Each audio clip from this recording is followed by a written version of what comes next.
बाग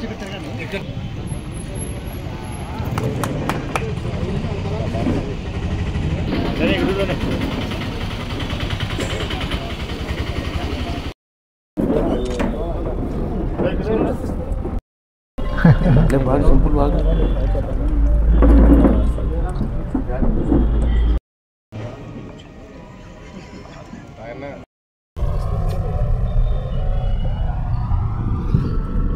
నామనాడు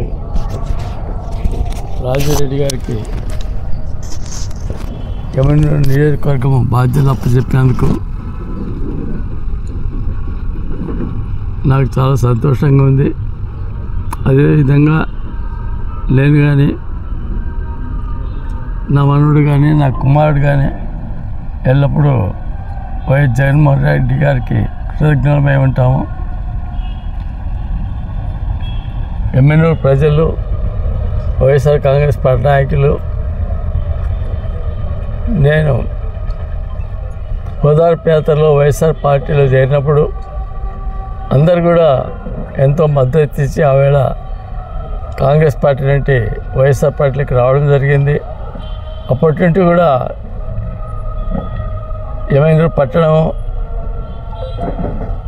3 మండలాల నాయకులు, వైఎస్ఆర్ నాయకులు, అదేవిధంగా ప్రజలు, ఎమ్మెల్యే ప్రజలు, పట్టణ ప్రజలు అందరూ నాకు ఎంతో సహకరించి నన్ను 4 తూర్లు ఎమ్మెల్యేగా గెలిపించినారు.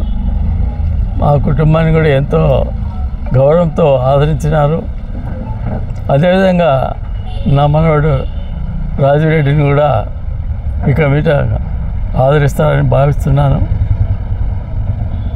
ఎమ్మెల్యే నియోజకవర్గము ప్రజలు మా వాడిని ఆశీర్వదించి రేపు ఆయనకు ఒక మంచి రాజకీయ నాయకుడిగా తీర్చిదిద్దగలరని ఆశిస్తున్నాను. కాంగ్రెస్ పార్టీ అధ్యక్షురాలు సోనియా గాంధీని ఎదిరించి సొంతంగా పార్టీ పెట్టుకొని ఆ పార్టీని మొత్తం రాష్ట్రమంతా విస్తరించిన ఘనత మా మహానాయకుడు వైఎస్ఆర్సీపీ అధ్యక్షులు జగన్మోహన్ రెడ్డి గారు. ఆయన ఈరోజు మా మీద ఎంతో ప్రేమ, ఆప్యాయత, గౌరవంతో మాకు ఈరోజు ఈ పదవినిచ్చారు. ఎట్టి పరిస్థితిలో ఏ విభేదాలు లేకుండా, భేదాలు లేకుండా, వర్గ భేదాలు లేకోకుండా ఈ నియోజకవర్గం అంతా కలిసి పోరాడి 2029లో వైఎస్ఆర్సీపీ పార్టీని మళ్ళీ జెండా ఎగిరేయాలని చెప్పి అందరినీ మనస్ఫూర్తిగా కోరుకుంటున్నాను. మా కోసం కష్టపడ్డ నాయకులు కావచ్చు, లేకపోతే మా పల్లెల్లో అభిమానులు కావచ్చు, వైఎస్ఆర్ కుటుంబీకులు అందరూ కష్టపడ్డ వాళ్ళందరికీ చేతునెత్తి నమస్కరిస్తున్నాను. ఈరోజు జగన్మోహన్ రెడ్డి గారు మాకు ఇచ్చిన ఈ పదవిని మంచికి వాడి నీతి నిజాయితీగా ఎమ్మిగనూరుని తీర్చిదిద్దుకుంటూ 2029లో మా పార్టీని గెలిపించుకొని చూపిస్తామని ఈరోజు నేను చెప్తున్నాను. జగన్మోహన్ రెడ్డి గారిని ముఖ్యమంత్రి చేసుకునే బాధ్యత కూడా మనందరికీ ఉంది. అందరం కష్టపడదాం. 2029లో విజయం అన్నదే. I'm really happy.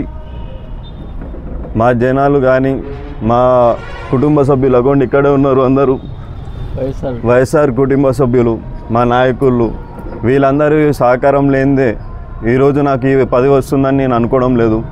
వీళ్ళందరి సహకారంతో, మా పెద్ద ఆయన చెన్నకేశవరెడ్డి గారి ఆశీస్సులతో, అలాగే మా నాన్నగారు జగన్మోహన్ రెడ్డి గారి ఆశీస్సులతో ఈరోజు నాకు ఈ పదవి వచ్చింది. 3వ తరం అని కాదు, అలాంటిది ఏం ఉద్దేశం లేదు. మేము ఈ జనాలకి, మా ఊరికి మంచి చేయాలనే ఒక ఉద్దేశంతోనే నేను ఈరోజు రాజకీయాల్లోకి రావడం జరిగింది. అంతకు మించి వేరే దురదృష్టం ఏం లేదు, దురుద్దేశం మీద ఏం లేదు. ఎల్లప్పుడూ అందరినీ కలుపుకొని వర్గాలు భేదాలు లేకోకుండా అందరూ కుటుంబంగా చూసుకుంటూ వెళ్తామని చెప్పి ఈరోజు తెలియజేస్తున్నాను. నా కుమారునికి జగన్మోహన్ రెడ్డి గారు ఇన్ఛార్జ్ ఇచ్చిన సందర్భంగా ఎంతో సంతోషంగా ఉంది. మేము అన్ని వర్గాలు లేకుండా అందరినీ కలుపుకొని పోయి రేపు రాబోయే ఎలక్షన్స్లో అఖండ విజయం సాధించాలని పట్టుదలతో ఉన్నాం. ఖచ్చితంగా ఎమ్నూరు ప్రజలు సహకరిస్తారని మేము భావిస్తున్నాం. ఎమ్నూరు పట్టణం అయితేనేమి, 3 మండలాలు అయితేనేమి మా కుమారుని ఆశీర్వదిస్తారని ఆశిస్తూ నాకు మా నాన్నకి ఇచ్చిన ఆదరణ మా అబ్బాయికి కూడా ఇవ్వాలని నేను ఈ సందర్భంగా కోరుతా ఉన్నా.